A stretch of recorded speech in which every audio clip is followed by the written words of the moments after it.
Então, as reações de oxirredução, elas ocorrem quando você tem a mudança de estado de oxidação. Nós vamos falar tudo hoje sobre isso, né? Então, são reações na qual onde os elétrons são transferidos, então, de um reagente para o outro, tá?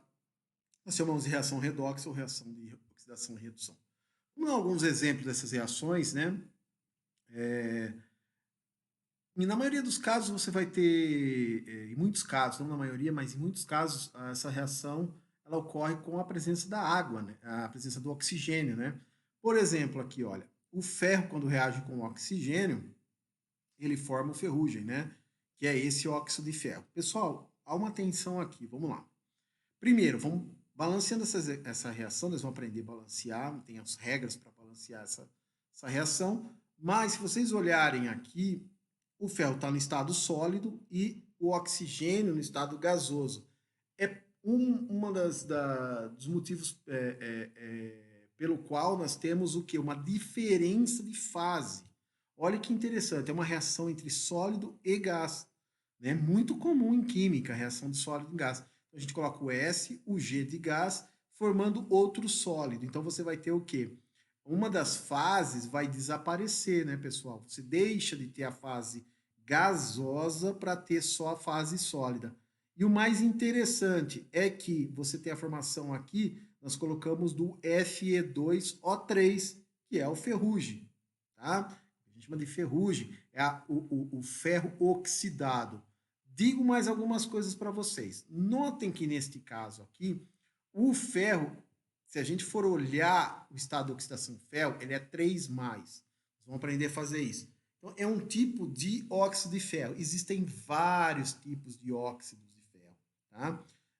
Uma infinidade. Então, nós vamos estudar mais para frente que cada óxido de ferro diferente representa uma fase. Nós vamos estudar isso em fisicoquímica, né, onde a gente vai falar nos diagramas de fases. Né? Os diagramas é que mostram as fases, as diferentes fases.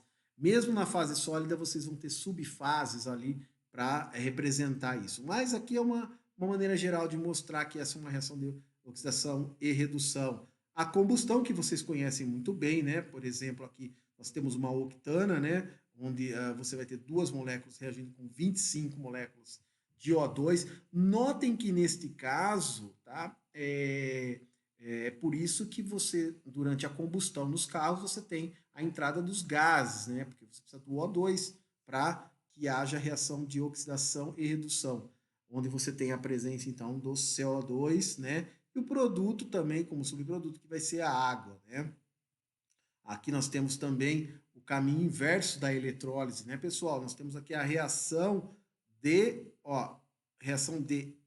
gás hidrogênio com gás oxigênio, formando o quê? A água. Essa reação é muito interessante, é uma reação redox, que ela é utilizada nas células a combustível, pessoal. Essa é uma reação que libera muita quantidade de energia, libera elétrons, é uma reação que eles chamam de green, né? Reação verde, porque ela forma somente água, né? E como subproduto. E o mais interessante, você pode utilizar só as fases gasosas. Por quê? Porque a água formada pela combinação desses dois gases pode ser obtida na forma gasosa, na forma de vapor d'água.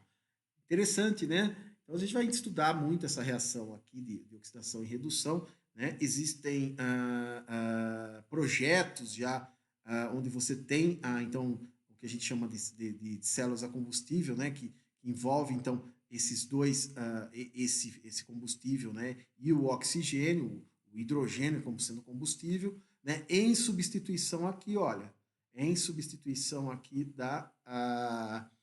nesse caso aqui a gente está representando por uma octana, né? Mas em substituição a compostos que contêm carbono. Tá? Então essa é uma reação redox. Vamos olhar do ponto de vista molecular? Nosso curso é um curso molecular, então aqui nós temos um balão contendo, né, hidrogênio, tá certo? E nós vamos mostrar como que ocorre então a combustão aí ou seja, a reação de a reação do hidrogênio com o oxigênio. Então, se vocês virem aqui com uma chama, né, nesse balão, o que vai acontecer? Ele vai se romper, né, e o oxigênio do ar vai interagir aqui com o hidrogênio e vai formar água, então vocês vão ter aqui a liberação de energia, tá certo? Essa é uma reação, né, formando, então, água gasosa. Por que água gasosa? Porque, pessoal, a água que é formada nesse tipo de reação, ela contém uma energia cinética, né? Então, ela está com alta energia cinética, e essa energia cinética fará com que as moléculas fiquem distanciadas o suficiente para para que haja a formação, então, de água contendo energia, né? E que vai estar na forma gasosa. Dando continuidade aqui. Então, essa seria a visão molecular aqui, né? Notem que aqui é representado o movimento, né, das moléculas de água, né, sendo formado, tá bom? Então, essa é uma reação de oxidação e redução. Outro exemplo de reação de oxidação e redução é do sódio metálico com o gás cloro. Se você pegar, por exemplo, o sódio metálico e submetê-lo ao vapor do cloro, né, do Cl2, vocês vão ter o que? A formação de NaCl. Então você tem aqui, olha aqui, o cristal de Na, né, e o Cl2 aqui na forma de gás. A transferência de elétrons, então vocês vão ter Cl- e Na+. Lembre que eu falei para vocês, é uma reação redox também. Essa é uma reação e o elétron vai ficar, vai sair do sódio pro cloro, vai ficar mais localizado ali pro cloro. Então vocês vão ter a formação do NaCl, tá bom? Então essa é uma reação de oxidação e redução. Então vamos olhar então essas reações de metais com não metais, né? O que acontece? Por exemplo, nesse caso aqui, né? Você pode ter reações do sódio sólido com o oxigênio, né? Formando, por exemplo, esse óxido de sódio, né? Então você pode ver, essa reação aqui é uma reação muito bem exotérmica, né? Ela libera muita energia. Olha aqui do sólido também, né?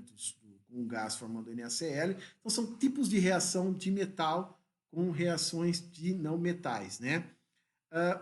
Notem uma coisa, que essas reações ela pode também, né, formar íons. Como assim? Bom, dependendo, né, dependendo de como estiverem esses sistemas, principalmente, né, na presença de água, vocês vão ter o quê? A formação e a dissociação desses caras em íons, né? Como é no caso aqui, por exemplo, do NaCl. Né? Uma vez que você tem a formação desses dois caras aqui, olha aqui, ó, você tem a formação do Na e Cl-. Lembre-se que se você dissociar esse cara aqui em água, ele vai separar em cargas, e essas cargas serão distribuídas como sendo positiva no sódio e negativa para o cloro. Então você vai ter Cl-, né? Então a gente chama, né, que ocorre uma reação de transferência de elétrons, tá bom? E quando a reação de transferência de elétrons ocorre, né, nós temos a formação dos íons, né? Mas se a transferência de elétrons não precisa, né, não há necessidade dela ser uma transferência completa, o que isso significa? Por exemplo, no caso da formação do HCl, a partir do H2 e do Cl2, né, nós temos o quê? Nós temos a reação de transferência de elétrons do H para o Cl. Então você vai ter a formação do HCl, tá certo? Mas esses átomos podem continuar ligados. Então você vai ter o HCl gasoso ligado. O que isso significa? Que você não teve a separação total de cargas. Lembre-se quando nós falamos de ligação química, né? A gente na verdade dissocia a ligação química iônica, covalente, mas na verdade ela é uma só, né? ela é o compartilhamento, né, de nuvens eletrônicas e sobreposição de nuvens eletrônicas, né? E aqui neste caso é o que acontece. O elétron do cloro que foi transferido inicialmente pelo H mantém ainda o H ligado ao cloro, né? Essas então resulta em reações de compartilhamento aí, onde o cloro compartilha o elétron com o hidrogênio. Isso significa que mesmo que ocorra a transferência de elétrons, esse elétron ainda vai ser suficientemente eficiente para manter o hidrogênio unido à estrutura do cloro. Então você vai ter o HCl. Pode ser rompida essa ligação? Pode.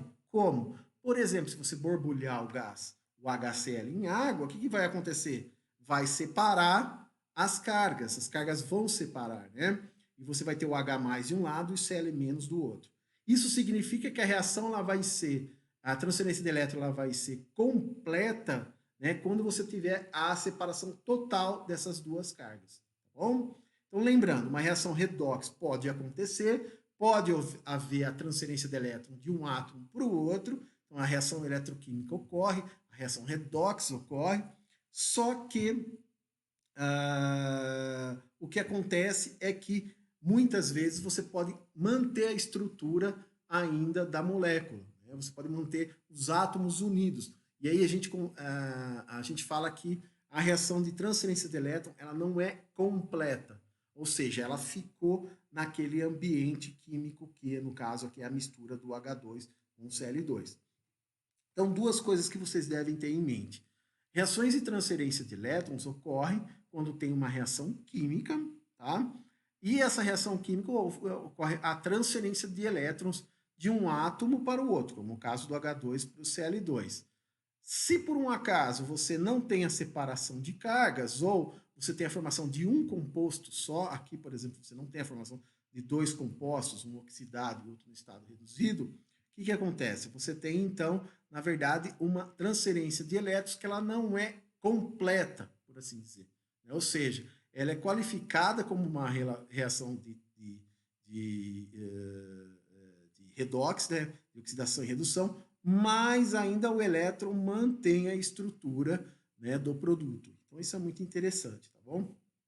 Bem, outra coisa também, a gente consegue, né, falar em perdas e ganhos de elétrons. Pessoal, isso é muito importante, por quê?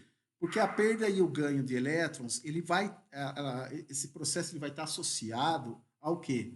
Esse processo ele vai estar associado a o elétron sair de uma região, de um átomo para o outro. Então, é correto a gente falar perda e ganho de elétron? Sim, é correto. Do ponto de vista didático, é importante a gente lembrar que o elétron, você ganha elétron se você está olhando do ponto de vista da espécie que vai se reduzir, ou perda de elétron do ponto de vista que a espécie vai se oxidar. Então, você pode falar, por exemplo, olha, o átomo A recebeu um elétron, ganhou um elétron. Pode falar, é correto. O átomo B perdeu um elétron, né? Ou seja, ele transferiu um elétron. Né? Isso daí também é muito comum a gente falar em reações redox. E aí aparecem, então, aqueles termos que vocês lembram lá do colegial, que é o estado oxidado e o estado reduzido. Né? Então, por exemplo, o Na sólido com o gás cloro forma NaCl. Não necessariamente eu preciso escrever desta forma. Eu escrevi dessa forma com a carga mais no Na e a carga menos no Cl, por fins didáticos, tá? Por exemplo, para mostrar que houve a transferência de elétrons do sódio para o cloro. Se a gente escrever a reação de oxidação e a reação de redução, a gente pode escrever na forma de duas meia reações. Ou seja, nós podemos escrever aqui o sódio perdendo um elétron e o cloro ganhando dois elétrons.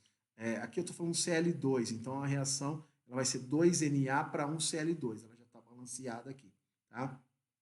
O que significa? Que cada átomo de cloro vai receber um elétron e cada átomo de sódio vai perder um elétron. Para quem perde um elétron, vocês já sabem, né, a gente chama de oxidação, e para quem ganha um elétron, a gente chama de redução, estado reduzido. Notem que muitas vezes isso está associado com a carga aqui, mas isso não é verdade, viu, pessoal? porque a carga, depois vocês vão ver mais para frente, que não necessariamente a carga final está associada ao estado de oxidação dos compostos, tá bom? Isso é muito importante. Outra coisa que eu gostaria de deixar aqui já informado para vocês é que nós estamos olhando aqui, né, perda de um elétron, ganha um elétron, perde um elétron, né? Então a gente consegue discriminar por números inteiros o estado de oxidação. Por exemplo, aqui a gente pode falar que o é Na+, né? Aqui a gente pode falar que é Cl-, tá certo? Ou seja, a gente pode falar que tem uma carga, vai ter um estado de oxidação mais e um estado de oxidação menos, né? Que é o estado aqui do cloro menos. Mas isso, muitas vezes, em química, é o que a gente chama de trick, né? Que acaba sendo uma armadilha, né, para a gente, porque muitos compostos podem ter estados de oxidação fracionários. Isso acontece muito, pessoal, se vocês lembrarem dos compostos de coordenação, dos complexos, que eu falei para vocês na última aula, quando eu mostrei para vocês, por exemplo, como que o magnésio se coordena, né, com os grupos pirróis ali da clorofila, né? Existem muitos outros compostos desse tipo na natureza e principalmente compostos esses que os químicos sintetizam. E onde os estados são reações redox, onde os estados de oxidação e redução eles são fracionários, não necessariamente ele vai ser mais ou menos. Nós não vamos entrar em detalhe aqui no curso de Química Geral, mas isso pode ser futuramente explorado e existem técnicas espectroscópicas que determinam esses estados de oxidação, a gente consegue correlacionar, e técnicas eletroquímicas também que podem ser correlacionadas a esse tipo de sistema, tá bom? Então, relembrando, nós temos estados de oxidação e de redução, elétrons são transferidos, né? Se há transferência, por exemplo, de um estado onde você tem perda de elétron, a espécie é oxidada, se tem ganho de elétron, a espécie é reduzida, não necessariamente o produto formado precisa separar cargas completamente, eles podem compartilhar aquele elétron que foi transferido, ou seja, você mesmo assim você tem uma reação de transferência de elétrons, mas não necessariamente você vai ter a separação total de carga. Muitas vezes essas reações envolvem oxigênio, né, onde o oxigênio é reduzido, onde há a formação de óxidos, como é o caso do óxido de ferro, e toda essa dinâmica de transferência de elétrons, né, entra na área de eletroquímica, tá? E também entra na área de reações redox. Nós vamos ver mais para frente, na próxima aula, onde eu vou mostrar para vocês como que a gente faz para calcular e balancear essas reações.